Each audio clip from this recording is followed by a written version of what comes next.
एक प्यारी सी कहानी जहाँ एक बिल्ला और एक बिल्ली के बीच दोस्ती और प्यार का मामला हो। छवि का प्रस्ताव। सच्ची दोस्ती। बिल्ला और बिल्ली साथ खेलते हुए या एक दूसरे की मदद करते हुए। संबंध की प्रगति। शुरुआत में दोस्ती और धीरे धीरे प्यार की ओर बढ़ना। आखिरी छवि। दोनों बिल्ले एक साथ आराम करते हुए या खुश नजर आते हुए। पाठ। हिंदी में संक्षिप्त और भावुक टेक्स्ट जो उनके प्यार की कहानी को दर्शाए।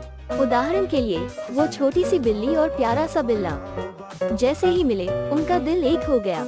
उनकी दोस्ती प्यार में बदल गई और अब वे हमेशा साथ रहते हैं। Create animation 3D video. एक प्यारी सी कहानी जहां एक बिल्ला और एक बिल्ली के बीच दोस्ती और प्यार का मामला हो।